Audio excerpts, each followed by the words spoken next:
Hallo zusammen und herzlich willkommen zu einer neuen Episode von Buff Crit Loot. Und zwar Nummer 66, Schnapszahl. Und wir haben zu dieser Schnapszahl auch gerade einen Special Guest, und zwar der Cyril.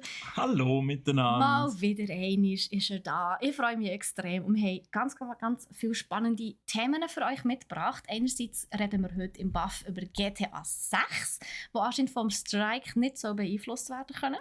Wir reden über Nintendo, beziehungsweise einerseits über einen Legend of Zelda Film, der so rauskommen. Und aber auch der Gerüchte zur Switch 2. Nintendo hat sich da jetzt endlich zu Wort gemeldet. Es geht weiter zu Assassin's Creed Red. Dort haben sich ein paar Leaks bestätigt.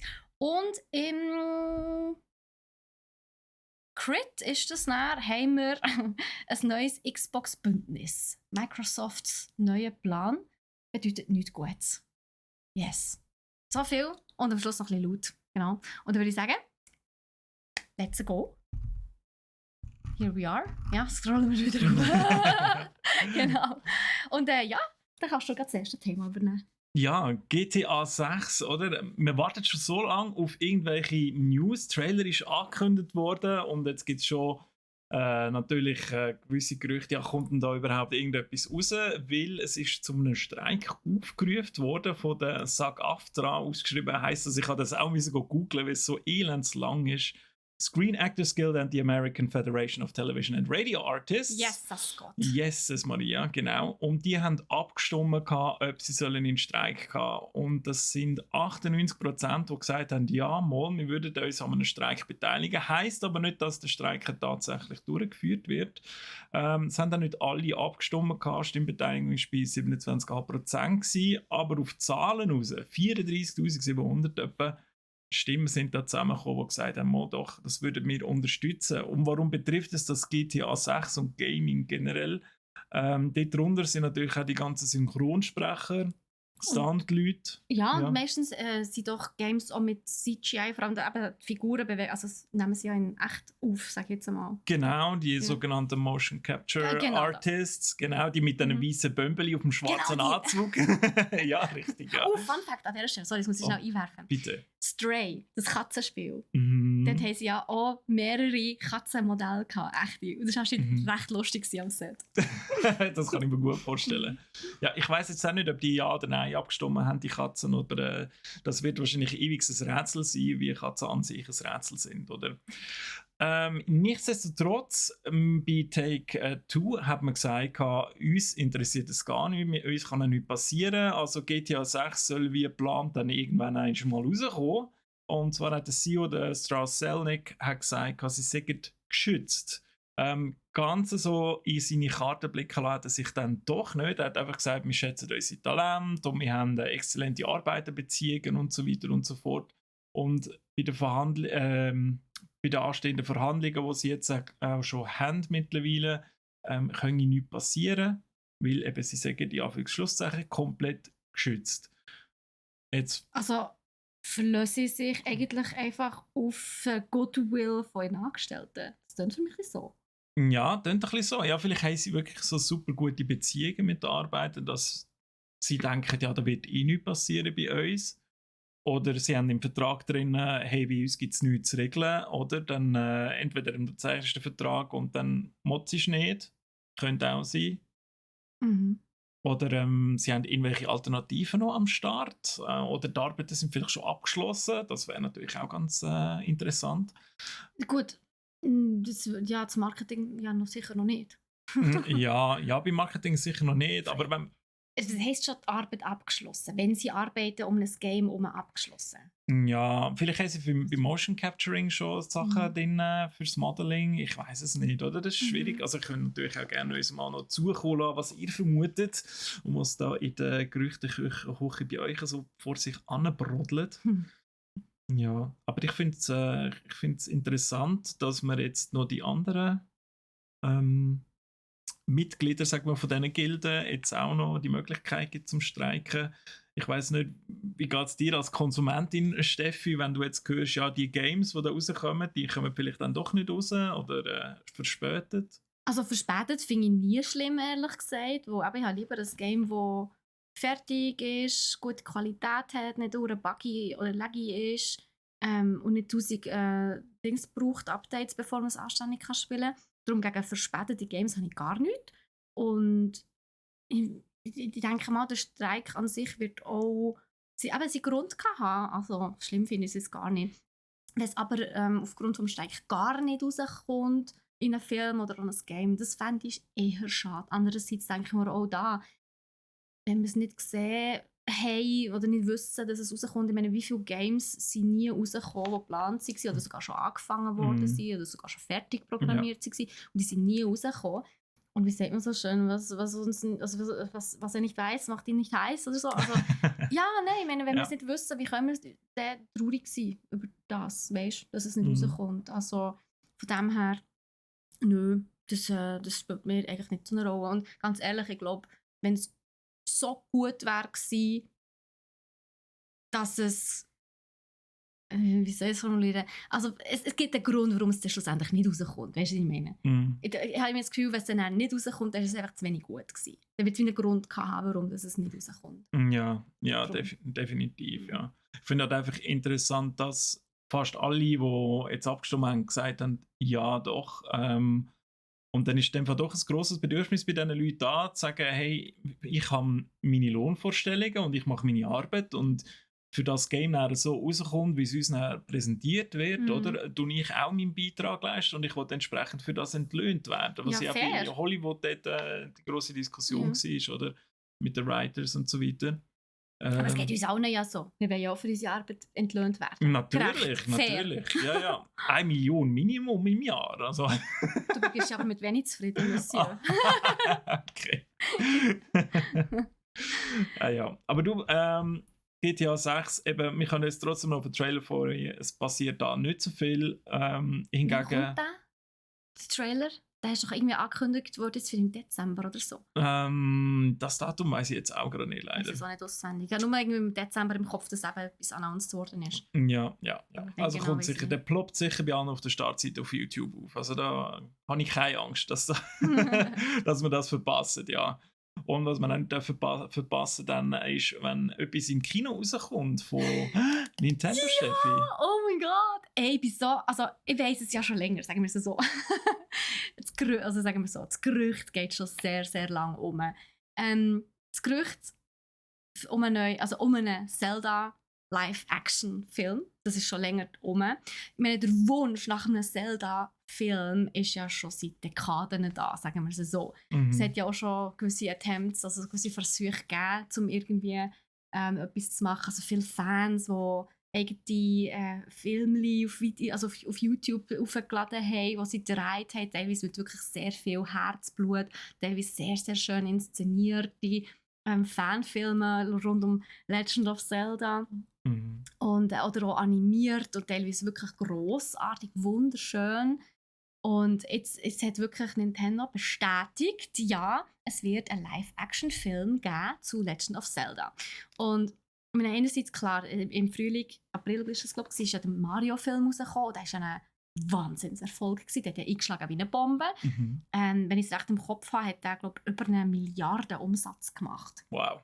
Ja. Jetzt weiß ich nicht mehr, ob Umsatz oder Gewinn, aber ich glaube, das Umsatzgewinn wäre ein bisschen kurios. So, es sind ja hohe Auslagen gehabt, so ist es nicht. Genau. Es ist, wie schon eben beim Super Mario Film, übernimmt auch wieder der Shigeru Miyamoto die Produktion von der Nintendo-Seite her.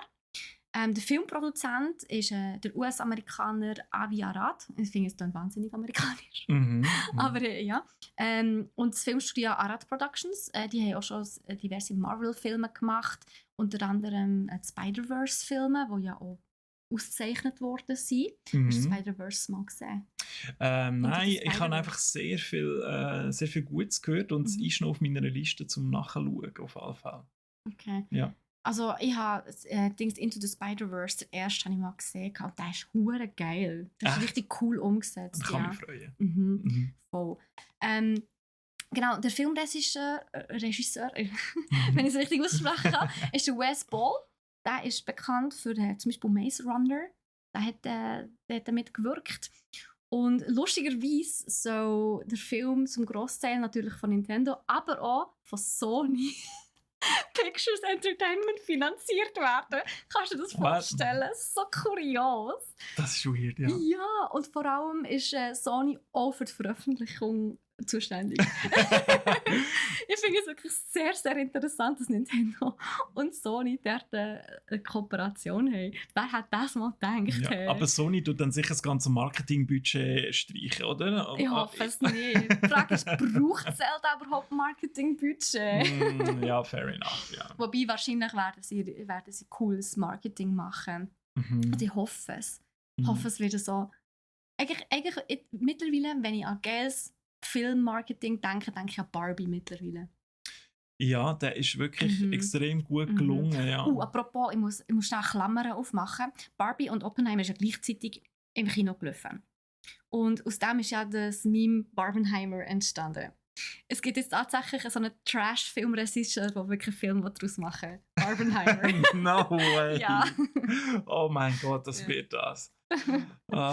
Könnte interessant werden. Aber ja, hey, Legend of Zelda, der Film, ich bin ein bisschen skeptisch, muss ich zugeben, weil ich bin ja wirklich grosser Fan von Zelda. Ganz, ganz, ganz grosser Fan. Und ich habe ein bisschen Angst, dass sie es verkacken. Vor allem wegen dem Live-Action.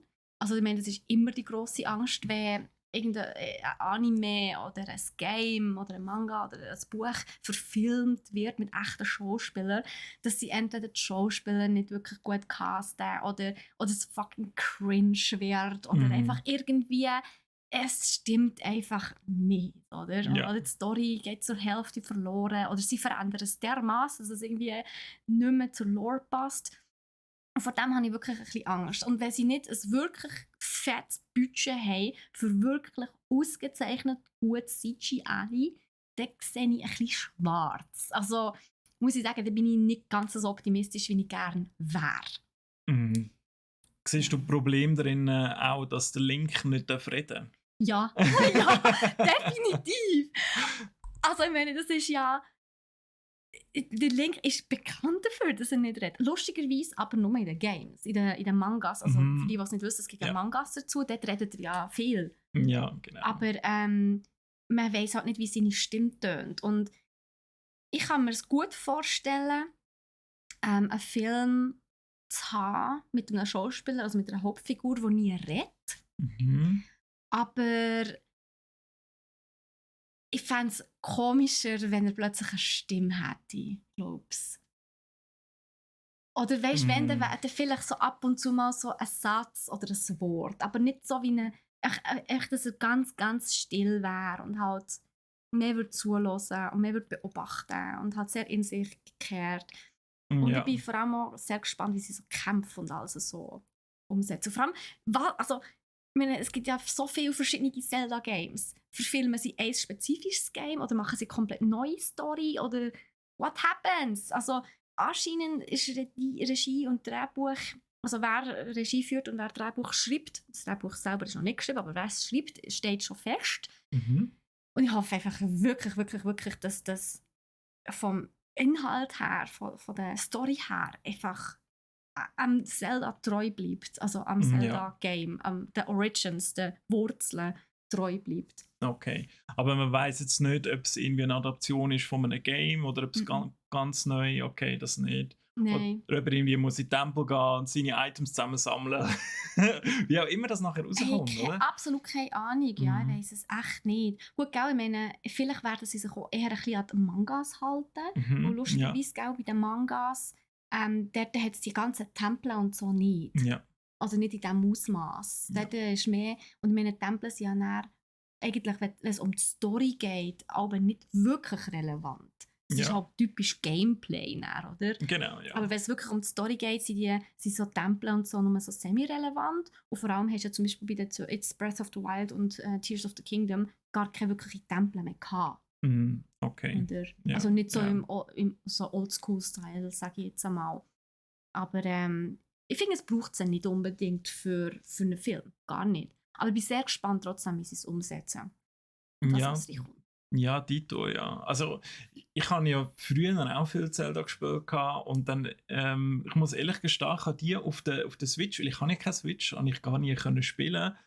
komme jetzt sicher mal eigentlich noch in Genuss, aber ich finde es halt interessant, oder es hat ja den Wechsel gegeben. Vorher war alles sehr geradlinig gewesen, und du hast eigentlich einen roten Faden gehabt, mehr oder weniger, wo du hin musst, und nachher Ja. ist ja Open World gewesen, oder? Ja. Und ich denke, das Gleiche würde man sich beim Film auch müssen entscheiden. Genauso, ich habe das Beispiel, glaube ich, schon mal gebracht, Hobbit und Herr der Ringe, oder? Herr der Ringe ist ganz klar geradlinig. Hobbit ist eigentlich völlig offen mit der Entscheidung, hey, wo gehen wir hin, wo machen wir, jetzt gehen wir mal da und so Also weiter. wie meinst du offen geradlinig? Also ich habe das glaube ich noch nie gehört von dir. Hast du noch nie? Erzähl mal. Nein, erzähl mal. Okay. Also bei Herr der Ringe ist der Ring muss in den Schicksalsberg. Ja. Das ist das Ziel. Und dann geht man auch gerade am Weg dorthin, oder? Und beseitigt die Probleme, die es dazwischen gibt.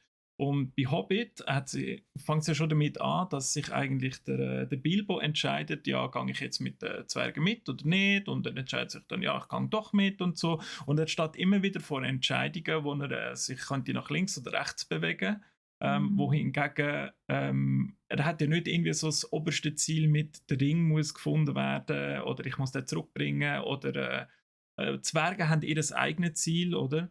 Aber der Bilbo schließt sich einfach an und irgendwann hilft er dann aus eigener Motivation raus. Also sein Ziel ist eigentlich Abenteuer.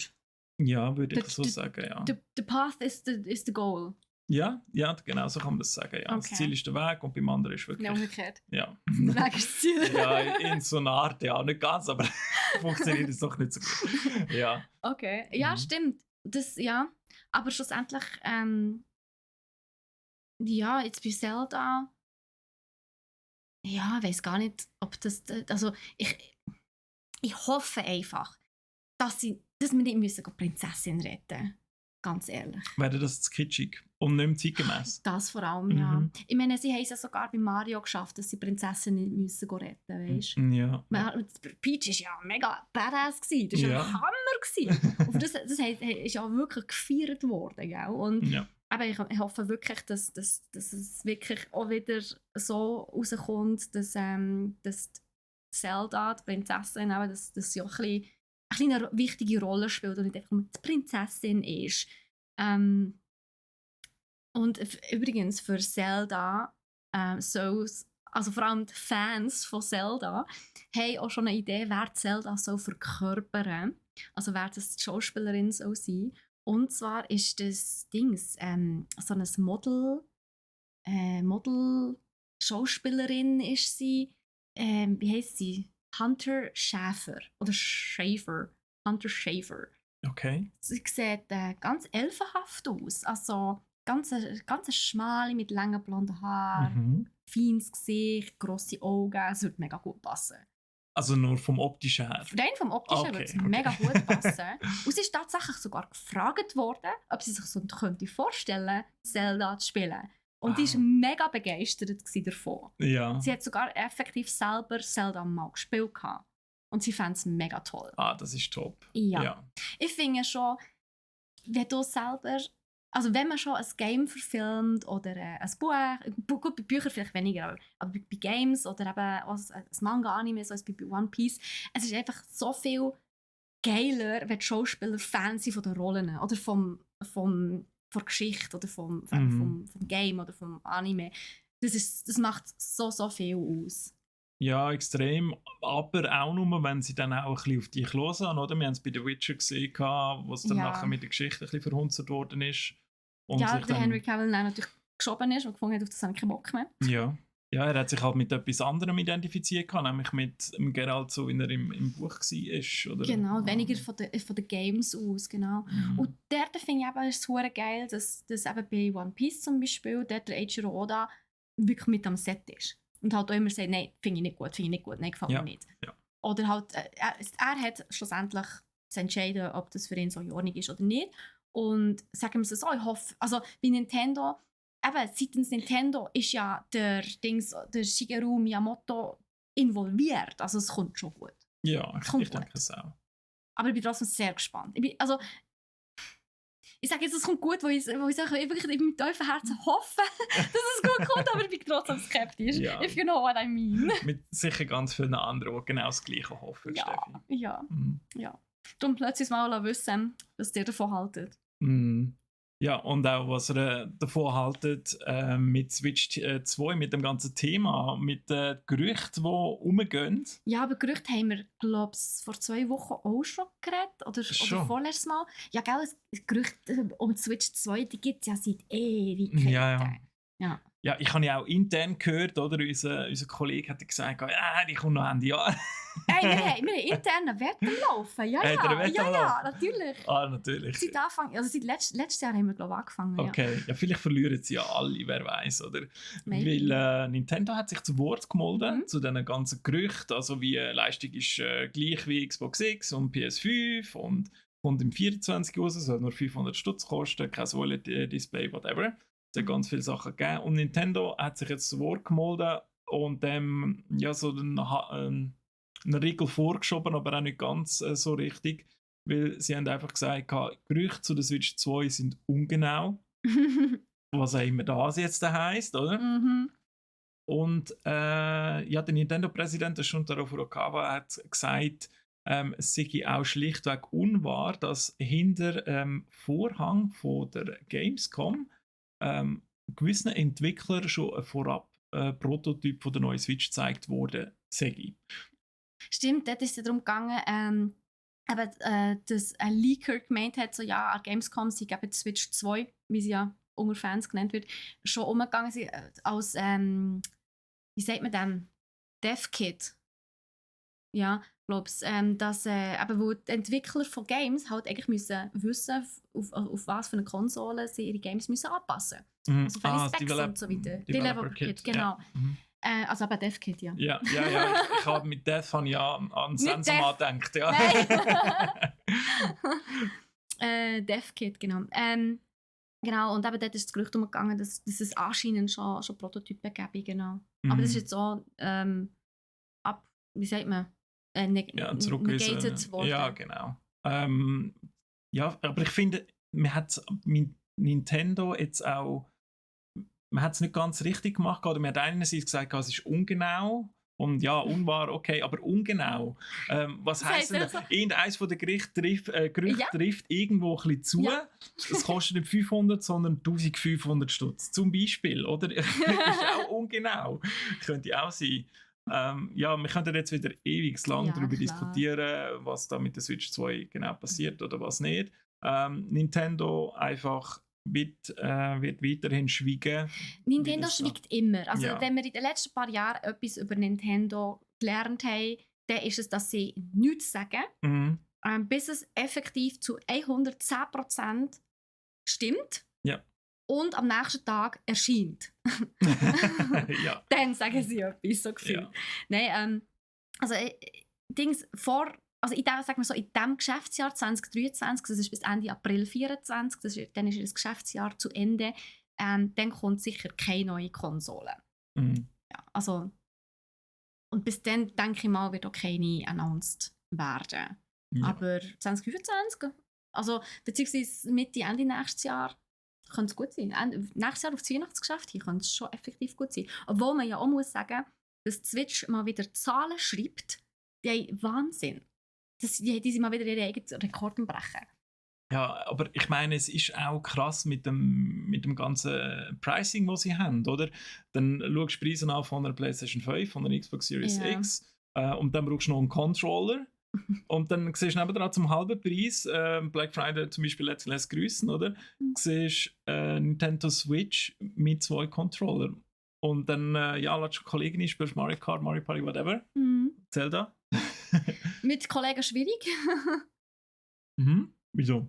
Zelda? Ah ja, mit Kollegen schwierig. Ja, das schon, ja, das stimmt. Wobei, es gibt einen Mod mit Emulator, wo das Ganze behebt, aber das ist natürlich nur so halb legal, oder? Ja. Ich habe wirklich mega gehofft, dass man bei Tears of the Kingdom Zelda auch spielen kann, aber ja, die ist ja verschollen von dem her. Ja. Und ich muss zugeben, ich gebe jetzt etwas zu. Ui. Ich habe es bis heute nicht fertig gespielt. Und das sagst du da in der Öffentlichkeit? Ja, ich gebe es offen zu. Ich warte auf einen Kollegen, eigentlich, dass er zu mir auf meinen aktuellen Stand kommt, dass wir zusammen weiterspielen können, so parallel, damit wir uns über die Story und alles austauschen und uns abgleichen können. Ja. Mir fehlen etwa noch 10 Nebenquests Und natürlich dann, der Hauptkampf. Und dann bin ich eigentlich fertig. Wow. Ja, aber beim Warten. Aber das ist schon irgendwie edel, dass du wartest. Gell, finde ich Ja, ja. doch. Ich muss noch ein Skin-Dings holen. Was ist es? Glaube ich, ein Oberteil. Mhm. Und dann habe ich auch alle Rüstungssachen. Ja. Impressive. Ja, gell? Ja. Also bist du ja gleich fast fertig. Ich könnte schon lange fertig sein. Mit der Story bin ich noch nicht fertig. Und ich hocke immer noch wie auf Nadeln, Mann, weil ich will wissen, wie es fertig ist. Darum, gestern bin ich kurz davor, mal wieder zu spielen, aber dann habe ich gefunden, nein, ich muss One Piece schauen. Und dann habe ich One Piece fertig geschaut. Also nicht fertig, weiter geschaut. Mhm. Genau. Aber ja, apropos Games und so. Was ja unser Hauptthema ist. Assassin's Creed ist ja eigentlich auch bekannt dafür, dass es all Jahr ein neues Game gibt. Oder auch, wenn es mal ein bisschen länger dauert, auch 2 Jahre. Mhm. Und das Mirage ist ja jetzt erst vor kurzem rausgekommen. Und jetzt tatsächlich ist eigentlich schon das nächste bestätigt worden. Assassin's Creed Red heisst das. Oder Project Red. Der Name ist, glaube ich, noch nicht 100% gegeben. Und was jetzt aber bekannt ist, ist, dass der neue Held, den wir werden spielen, ein legendärer Schwertkämpfer ist, was es effektiv mal gegeben hat. Und nicht nur das, sondern er war effektiv ein Killer gewesen. Wow. Ein echter Killer. Yes. Und zwar der afrikanische Schwertkämpfer Yasuke. Yasuke. Yasuke. Den muss man kennen wahrscheinlich. Ich glaube, er ist sehr, sehr, sehr bekannt, ja. Also, es ist tatsächlich... Also er wird auch der schwarze Samurai genannt. Mhm. Der hat auch schon als Beispiel dient für Animes und Zeug und Sachen. Ja. Und es ist wirklich ein Mann, der aus Afrika kommt. Der ist im 16. Jahrhundert auf Japan gereist und hat dort als Waffenträger beim Daimyo gearbeitet. Mhm. Das ist so ein Feudalherrscher, so ein Lokaler. Und er hat sich dort den Status als Samurai erarbeitet. Und das ist wirklich also der erste Protagonist von Assassin's Creed, der wirklich einer Realität entspringt, also der wirklich existiert hat. Und ja, so wie es auch typisch ist für einen Samurai, wird er ein Katana haben, wird ein Wakizashi haben, also ein Langschwert und ein Kurzschwert und ein Tanto, das ist ein Dolch. Und zusätzlich sollte er auch noch andere Werkzeuge haben, so wie halt bei Assassin's Creed üblich ist. Und es wird auch eine weibliche Version geben, die nennt sich Naoe Fujiyabashi. Wenn ich es richtig ausgesprochen habe, Fujibayashi. So, Fujibayashi. Das ist ein schwieriger Name. Mhm. Mhm. Und die soll effektiv Tochter vom echten, legendären Nagato Fujibayashi sein. Der ist einer der 3 grossen Iga-Jonin. Also auch den hat es mal gegeben. Und sie wird vor allem von der Game Mechanics her sehr auf Stealth setzen. Sie hat also neben einem Katana hat sie auch noch so ein bisschen versteckte Klingen, Shuriken, Kunai, Rauchbomben, Glöckli, um ein bisschen Gegner anzulocken und dann von hinten zu zertolchen oder so, kann ich mir so vorstellen. Und außerdem sollte sie auch einen Enterhaken besitzen. Genau. Und ja, sind wir mal ehrlich, gell? Ich meine, wenn du natürlich auf echte Persönlichkeiten ein Game aufbaust, muss es natürlich gleich irgendwie ein bisschen in die Story passen. Von dem her wird es wahrscheinlich schon ein paar kreative Anpassungen geben, so wie es halt immer gibt, wenn es Games gibt oder eben auch für Verfilmungen. Da muss man ja immer ein bisschen kreative, künstlerische Freiheiten lassen, wo sonst könnte es eventuell nicht gut kommen. Ja. Und jetzt beim neuen Assassin's Creed wird es effektiv so sein, dass, also laut Insider, es ist nicht 100% bestätigt, aber ich denke schon, dass es etwa so wird sein, wird vor allem, wenn es mit der männlichen Hauptfigur losgeht, wird es sehr sad starten, also mit der Tragödie. Der Yasuke wird nämlich versklavt. Mhm. Also seine ganze Familie und alle werden umgebracht und er wird versklavt. Und dann geht er eben er flüchtet dann nach Japan. Genau. Um eben dort sein Leben als Samurai zu starten. Das ist sein Start. Der Start von der Naoe, der Name, Naoe, wer hat sich das überlegt? Es ist ein Konsonant und 3 Vokale. Ja. Gib ein bisschen Mühe, Steffi. Naoe! Sprich das mal aus. Vor allem, das ist Naoe und dann Fujibayashi. Fujibayashi. Nein, aber es ist, sehr, es ist eigentlich ein schöner Name. Naue, es klingt sehr... Ja, sehr melodisch. Ja, Ja. mega Der Nachname eigentlich. tönt so ein bisschen nach einem Fußballstar oder so einem Football-Anime. Oh mein Gott, ja, voll, voll. Zu Basel oder so. Mhm. Genau. Und ihre Story fängt ein bisschen anders an. Ihre Story fängt so an, dass ein Ordensmitglied ihren Vater umbringt und sie darauf das Rache schwört. Genau. Und sie sind tatsächlich, also die zwei Hauptfiguren sind am Anfang von Assassin's Creed Red effektiv verfeindet. Und das könnte noch interessant werden, wie man dann auch hin und her switcht zwischen den einzelnen Figuren. Ja, vor allem Gameplay-wise auch, Ja. oder? Das eine voll auf Nahkampf und Offensive als Samurai. Vielleicht noch ein bisschen Parrying, wenn wir so im Sekiro und so weiter gesehen. Und dann haben wir noch ein bisschen Stealth. Oder? Ja. Das finde ich einen schönen Ansatz. Um den Osten, wahrscheinlich speziell irgendwo in Japan, nehme ich jetzt in dem Fall an. Kommt ja immer gut an, das Setting. Oder wie kommt es so bei dir an, Steffi? Also geil, wenn man schaut, zum Beispiel Ghost of Tsushima und wie hat das andere geheissen? Es hat nochmal so ein Samurai-ähnliches Spiel gegeben, was so ähnlich vom Stil her war. Die waren ja wunderschön. Das ist ja, also das Ding ist, mit diesen beiden Games haben sie natürlich eine ziemlich grosse Footsteps, wo sie müssen da nachkommen, wo sie da müssen. Ja, also die Schwelle ist weit oben. Ja. Also ich denke, die Erwartungen werden hoch sein. Aber das Setting finde ich eigentlich recht cool, ja. So als Japan finde ich sehr, sehr schön. Ist halt exotisch, gell? Ja, aber ich weiß auch nicht, das hat immer da, ich glaube, dass das Zen kommt zwischendurch auch so ein bisschen durch. Ich habe immer das Gefühl, wenn ich so in diesen Games bin, du fühlst deine innere Balance. Ja, es ist alles so mega schön und es hat dann da die hohen Berge und die wunderschönen Tempel und dann hockst du irgendwo auf dieser Spitze vom Dach oben und schaust runter ins Tal. Und dann hat es überall Sakura-Blätter, die oben runterfliegen. Natürlich, die müssen immer sein, ja. Sekiro habe ich gemeint. Genau. Ghost of Tsushima und Sekiro, die zwei. Ja, das, was ich vorher gesagt habe. Das habe ich überhört. Okay.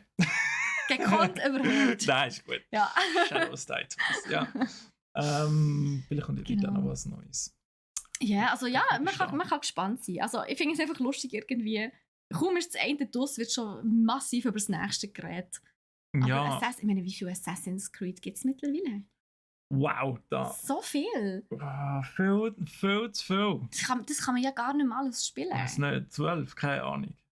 Mindestens. Also noch die ganz anderen. Hat es nur einen auf der PSP gegeben und so Sachen? Ja, sehr gut. Die vergisst man wahrscheinlich noch alle. Ja. Elends lang her. Ja. Und jetzt haben wir noch einen Crit. Ein Crit haben wir. Und zwar, er tut sehr weh, ja. Er tut sehr weh, ja. Je nachdem, welchem Lager ihr angehört.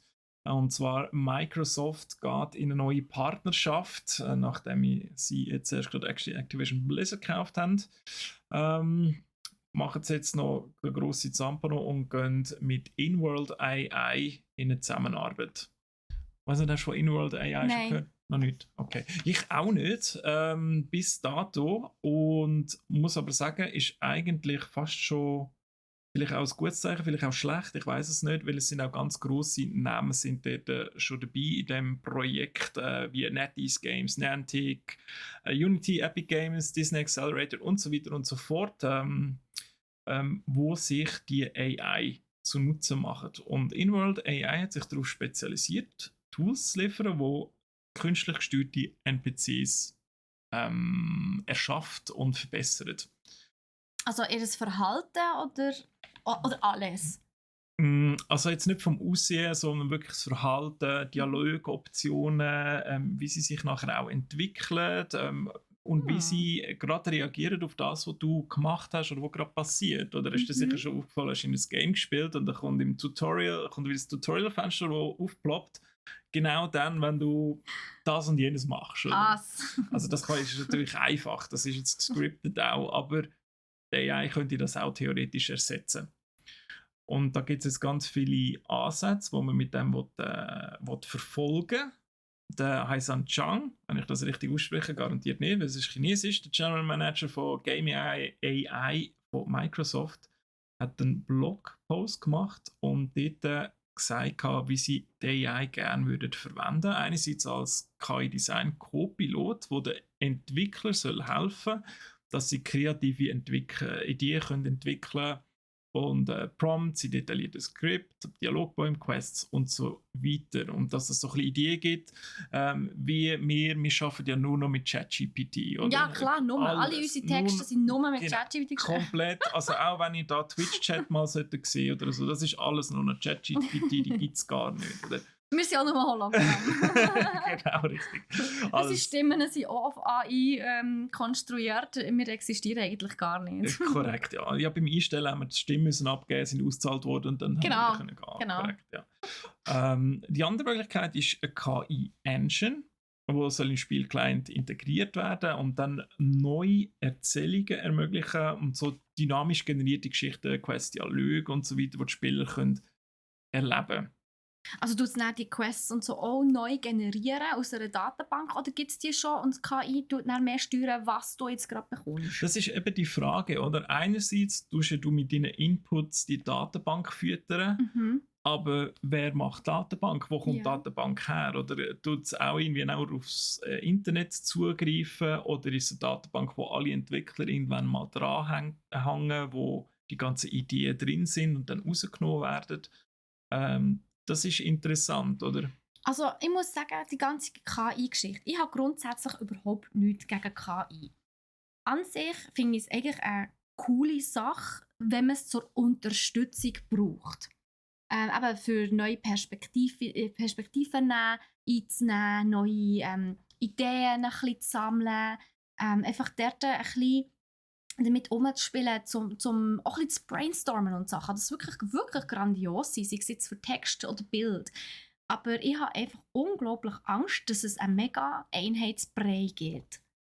Also, dass schlussendlich irgendwie jedes Game ähnlich ist. Dass jedes Game von der Story ähnlich wird, dass jedes Game von den Quests ähnlich wird, dass jedes Game im schlimmsten Fall, wenn man den Künstler nennen kreative Freiheiten lässt, dass irgendwann sogar die Grafik einheitsbrei wird. Ich habe es ja schon so schlimm, schade gefunden, wo plötzlich jedes Game ums Verrecken hat müssen super realistische Grafik haben. Das hat mir ja auch nie wirklich gefallen. Wo ich eben gerade das Individuelle, das Einzigartige von diesen eben gerade Indie-Games immer so geschätzt habe, wo die grafisch halt einfach ganz anders daherkommen. Ja. Und die richtige kleine Kunstwerke sind. Und wenn man da zu viel sich auf AI verlässt, zu viel eben auch mit Datenbanken arbeiten, ich habe wirklich Schiss, dass es einfach einheitlich wird. Ja, ich denke, das ist die grosse Angst, wo jetzt so viele haben. Und ich auch wirklich nachvollziehen kann. Ich denke, es wird so bei Routinearbeiten wird's extrem helfen. Oder wie du jetzt schon gesagt hast, auch als Inspiration. Ich denke auch gewisse Writers dort, die werden auch keinen Bock haben, sogenannte Sparks, also die, wenn du bei NPCs vorbeilaufst und die brabbeln irgendeinen so einen One-Liner raus, das sind sogenannte Sparks, dass sie Lust haben, da immer wieder etwas Neues zu erfinden, weil manchmal sind es auch einfach generische Aussagen und manchmal nehmen sie aber auch Rückgriff auf das, was du gemacht hast vorher, oder? Und da hat Ubisoft eine Inhouse-Applikation oder eine künstliche Intelligenz entwickelt namens Ghostwriter. Erklärt vielleicht auch, warum Assassin's Creed immer so oft und schnell rauskommt. Nein, ich weiß es nicht. Aber die arbeiten schon mit dem, oder? Und die tun zum Beispiel die Sparks mit der AI generieren lassen. Und da gibt es verschiedene Vorschläge nehmen, die kann man annehmen oder abschießen oder man kann sie noch umschreiben und dann kann man die Datenbank und das nächste Mal eine KI natürlich daraus gelernt, was sie anders schreiben und verbessern. Und ich denke, als Writer findest du es nicht cool, so einen One-Liner zu schreiben die ganze Zeit, sondern du willst ja einen Plot schreiben. Vielleicht. Ja. Oder? Also ist jetzt zumindest mein Gedanke, so Routine, dass man die ein bisschen eindämmen kann. Wobei, ich finde eben gerade NPCs, die eben so random Sachen erzählen, halt eben schon auch geil. Und das hat mich ja zum Beispiel bei Cyberpunk ganz am Anfang so gestört, dass verschiedene NPCs teilweise genau das Gleiche gesagt haben. Also der eine weibliche NPC in der Bar hat das Gleiche gesagt wie der andere männliche NPC draussen auf der Straße. Ja. Und das ist so weird. Ja. Das ruiniert mein ganzes Spielerlebnis. Ja, die ganze Immersion ist einfach weg. Oder? Und es gibt so, ich bin immer noch am Baldur's Gate 3 suchten. Und das ist wirklich das beste Beispiel. Alle deine Aktionen haben irgendwo Auswirkungen und geil. jeder NPC ist vertont und jeder erzählt etwas anderes. Und wenn du nachher irgendwo bei gewissen Leuten wieder vorbeikommst, dann schnurren die mit dir über etwas, was du vorher gemacht hast und jetzt darüber erzählt wird. Oder? Also es ist möglich, der Aufwand ist einfach riesig. Gigantisch, ja. Aber ich kann mir natürlich aber gut vorstellen, dass man mit AI, fair enough, ich meine, das wird ja überall eigentlich genutzt, mittlerweile, dass man da eben so ein bisschen die einfacheren Aufgaben, die sich automatisieren vor allem, dass man sich dort der AI zu Hilfe zieht, was ja eigentlich oft fair ist und ja, wo es eben viel mühsame Brain-Dead-Arbeit erleichtert, sage ich immer. Also so dort, wo du wirklich das Gefühl hast, du führst Excel-Listen ab, so eine nach dem, also machst so Copy-Paste in eine Excel-Liste. Ja. Das sind so Brain-Dead-Arbeiten für mich. Ja. Wo du nichts musst denken, überhaupt nicht kreativ musst sein und super schnell abgelenkt bist. Absolut, ja. Und eben, am liebsten würdest du den Computer zum Fenster aus werfen, wo es einfach nervt zu arbeiten. Genau. Und ich glaube, von dem her ist es vielleicht gut, wenn es bei dem bleibt. Microsoft hat eben gesagt, sie wollen die repetitiven Arbeiten ihren Artists eigentlich ersparen, sodass sie mehr können an der Hauptquest und am Mainplot arbeiten und der vielleicht besser wird. Aber wie du eingangs gesagt hast, es bleibt halt die Gefahr, dass es nachher einfach so generisch und oberflächlich bleibt und langsam jedes Game einfach noch gleich aussieht, oder? Oder tönt. Oder dann hast du den NPC, der das in diesem Game sagt und das Gleiche sagt er in diesem Game auch. Das wäre natürlich das Schlimmste. Gott bewahre. Gott bewahre. Gaming Gott bewahre. Nein, das hoffen wir natürlich nicht. Was ich halt auch sagen muss, ist, mit der Zeit, man merkt es extrem, finde ich persönlich, wenn man selber nicht mehr erschafft, sei es aber jetzt Text oder Bild, man wird unkreativ mit der Zeit. Ja. Man wird faul und unkreativ. Ja, faul vor allem. Ja. Oder denkst du dann, ja, ich schaue jetzt mal im ChatGPT, ich gebe die Mühe nicht mehr, schreibe vielleicht noch etwas um und that's it. Oder? Aber dann verlierst du auch den Grips, oder? Ich meine, du musst ja am Kopf auch ein bisschen Nahrung geben, oder? Dem ein bisschen nachdenkst und dich reinfuchst neu mit. Ja. Voll. Und das machst du wie nicht mehr irgendwie. Das ist eigentlich noch schade. Ja. Aber ja, mal schauen, wie es dort weitergeht, mit dem, wie heisst es, In-World AI. In-World AI, ja genau. Ja. Da bin gespannt sein. Absolut, ja.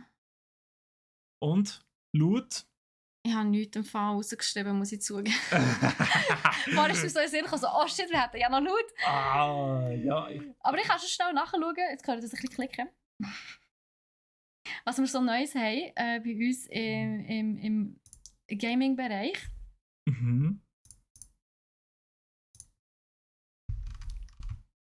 Eine Eule. Was ist das? D&D-Replika. Das kommt erst im Mai, das musst du jetzt noch nicht erzählen. Aber er sieht cute aus. Er ist sehr cute, ja. Wenn der Eulebär! Kommt der Baby-Eulebär, ja. So und wir haben ganz viele Kondensatormikrofone. Oh, das NT1 für alle Streamers und Sänger, ja. Und zwar in verschiedenen Farben. So pastellfarbig. Rosa, violett, hellblau, Münzegrün. Ja. Welches würdest du nehmen, Steffi?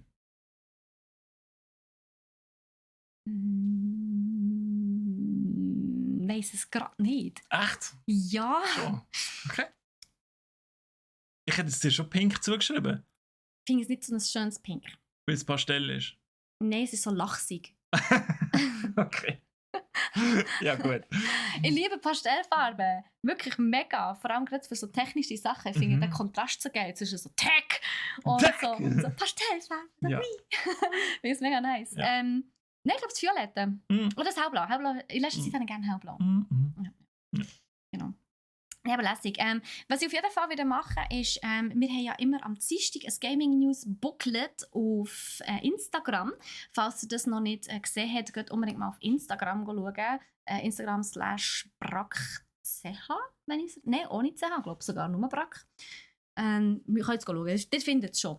Und dort haben wir eben immer passend zu unserem Podcast ein kleines Gaming News Booklet, wo wir so die wichtigsten Infos mal zusammengefasst haben und auch, was wir neu bei uns im Shop haben. Also Geht am besten mal dort schauen. Ich tue euch dort noch etwas rein. Es kommt natürlich dann am Dienstag, sobald der Podcast draussen ist. Und dann tue ich euch dort noch ein bisschen laut rein. Genau. Nice. Yes. Nice. Ja. Nice. Very nice. Nice. Ich habe mich sehr gefreut, dass ich mal wieder dabei sein durfte. Gell? Es war toll. Ja. Ich habe es sehr, sehr genossen. Schon ein bisschen vermisst, ein bisschen. Oh, willst du öfters kommen? Ja, vielleicht. Ah. Du musst einfach der Nico noch ein bisschen krank sein. Das bringen wir her. Ich meine, die Krankheitsphase fängt jetzt erst an. Also ja, habe ich noch Chancen zum Beispiel. Ja, unbedingt. Das ist schön. Okay. Du wärst sicher auch nicht unhappy, also dem her, wenn er ein bisschen mehr Zeit hat für seine Verrechnungen und so. Ja, schauen wir mal. Jetzt kommt natürlich für die Spielwaren die harte Zeit, oder? Hallo, jetzt kommt überall die harte Zeit, nicht Black Ja, Friday und natürlich so und so. Sachen. Ja, Ja, das stimmt. jetzt ist Saison, hey. Saison! Jetzt kannst du ohne schlechtes Gewissen daheim sitzen und den ganzen Tag, beziehungsweise den ganzen Sonntag gamen, ohne schlechtes Gewissen müssen zahlen. Und auf brach.ch abstellen. Absolut, ja. Da würde ich sagen, hey, lasst uns, wenn ihr wollt, eine 5-Sterne-Bewertung da oder sonst eine Bewertung und einen Kommentar. Auf Spotify kann man einen Kommentar hinterlassen. Und ja, könnt zum Beispiel schreiben, ob ihr Cyril gerne mal wieder würdet mit dabei haben. Und dann würde ich sagen, wir hören uns in 2 Wochen wieder. Oder auch nicht. Oder auch nicht, im Fall von Cyril, genau. Dann ist der Nico dann wieder am Start. Und ja, bis zum nächsten Mal. Tschüss zusammen. Tschüss zusammen.